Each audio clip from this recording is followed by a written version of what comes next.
Bíblia. Convém ler a Escritura Sagrada? Texto extraído da revista Pergunte e Responderemos, de autoria de Dom Estevão Bettencourt. Não há dúvida, a leitura das Sagradas Letras merece ser amplamente fomentada. E por quê? A Sagrada Escritura é, por definição, o livro inspirado por Deus. Isto não quer dizer que Deus tenha revelado aos autores bíblicos verdades novas, mas sim que iluminou a mente dos mesmos, a fim de que, aludindo aos elementos deste mundo, segundo o modo de pensar e falar dos orientais antigos, transmitissem fielmente verdades religiosas.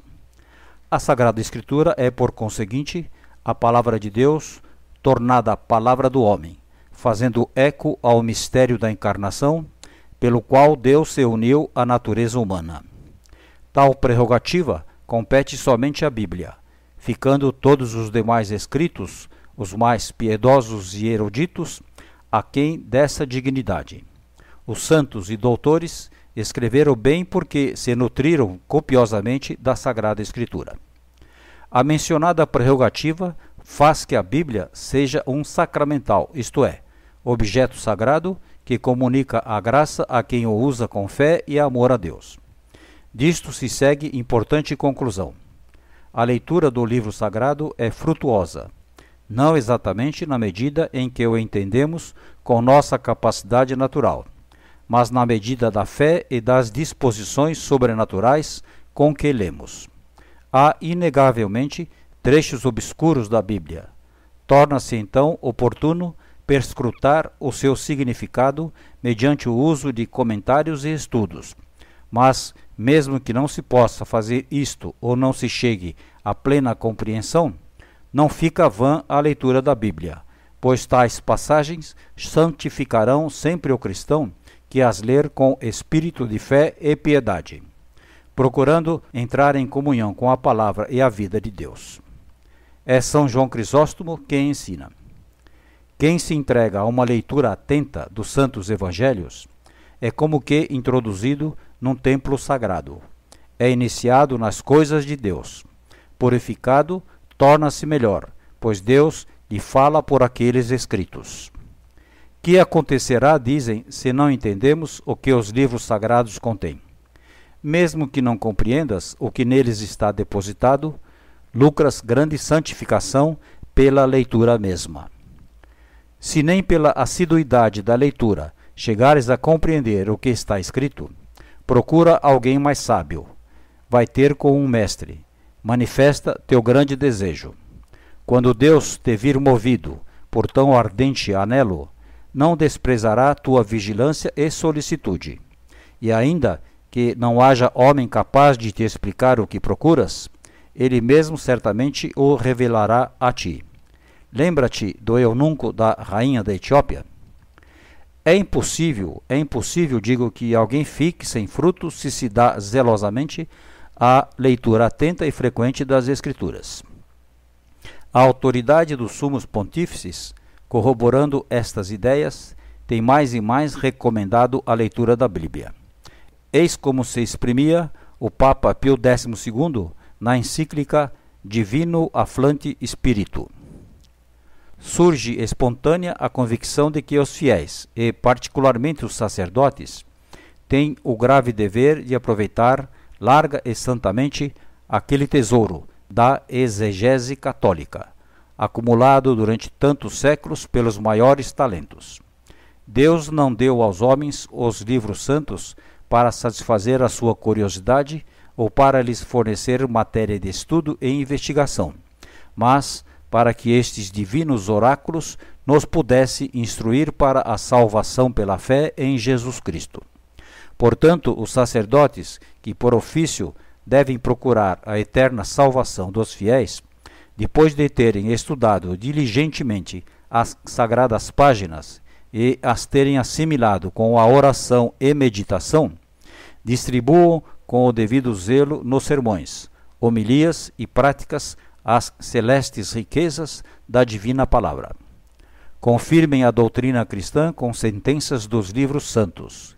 Ilustrem-na com os preclaros exemplos da história sagrada, nomeadamente do Evangelho de Nosso Senhor Jesus Cristo.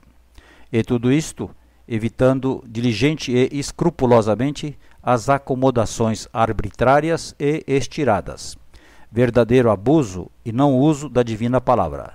Exponham-na com tal facúndia e clareza que os fiéis não só se movam e afervorem a melhorar a própria vida, mas concebam suma veneração para com a Sagrada Escritura.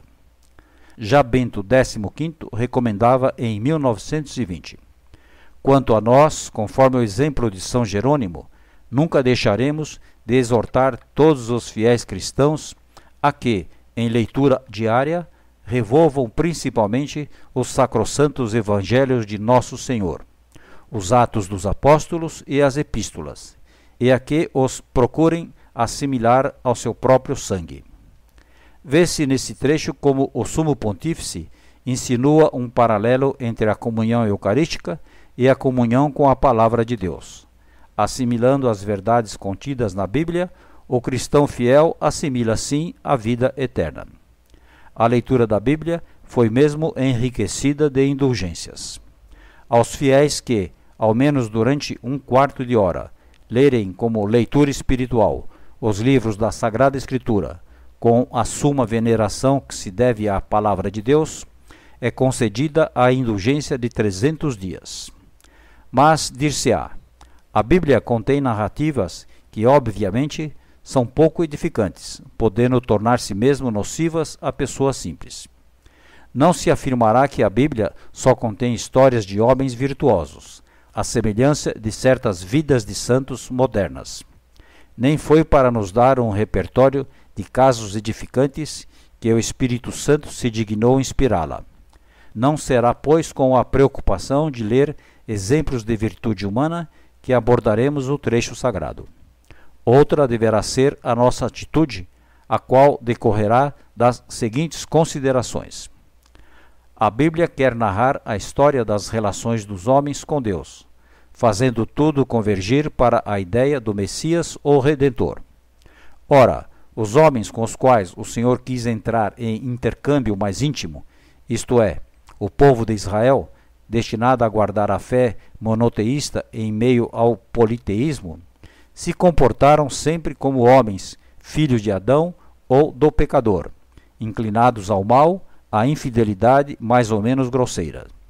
Deus não quis corrigir instantaneamente essa natureza desregrada dos homens, por mais elevadas que fossem as tarefas a eles confiadas, Abraão, Isaque, Jacó, Davi, Salomão. Permitiu simplesmente que o homem reagisse aos dons de Deus como podia, isto é, sem evitar as falhas e os escândalos decorrentes da miséria humana. Contudo, permitindo isto, Deus quis sempre mostrar-se maior do que o mesquinho coração humano, onde a miséria abundava, a misericórdia superabundava. Assim, a Bíblia nos apresenta a história do homem que destrói e de Deus que reconstrói pacientemente a sua obra. Não é, pois, no aspecto sinistro humano das narrativas bíblicas que devemos fixar a nossa atenção. Tal aspecto constitui apenas o fundo sobre o qual mais deve sobressair a bondade magnânima do Criador. E é a esta que o cristão deve considerar e admirar em qualquer das páginas escandalosas do Antigo Testamento. O Espírito Santo, não encobrindo tais episódios, tinha unicamente em mira mostrar-nos mais o contraste entre a grandeza de Deus e a pequenez do homem que o Redentor veio salvar. A indignidade da parte das criaturas, mesmo das que são chamadas as mais elevadas funções no reino de Deus, não nos deve surpreender, mas o que surpreende é, sem dúvida, a condescendência, a caridade inesgotável do Senhor para com a sua criatura. Estendidas desta forma, que é a única autêntica, também as passagens aparentemente mais escabrosas da Escritura dão seus frutos de edificação e união com o Deus. Saiba, pois, o cristão colocar-se nesta perspectiva e já não hesitará em ler o livro sagrado. Olhe para Deus e a obra da misericórdia mais do que para o homem e o seu pecado. e esteja sempre lembrado de que não terá sido por pouca coisa que Deus se quis abalar, inspirando as páginas da Bíblia. Do que foi dito, se depreende que não seria consentâneo com o Espírito de Deus querer restringir a leitura da Sagrada Escritura ao Novo Testamento apenas. Também as páginas do Antigo Testamento foram inspiradas para proveito e consolo dos cristãos que as leiam à luz das ideias acima indicadas. De resto, não há quem leia com entendimento os Evangelhos ou São Paulo e não se sinta impelido a procurar conhecer no Antigo Testamento o fundo doutrinário e histórico do qual depende qualquer página do cristianismo.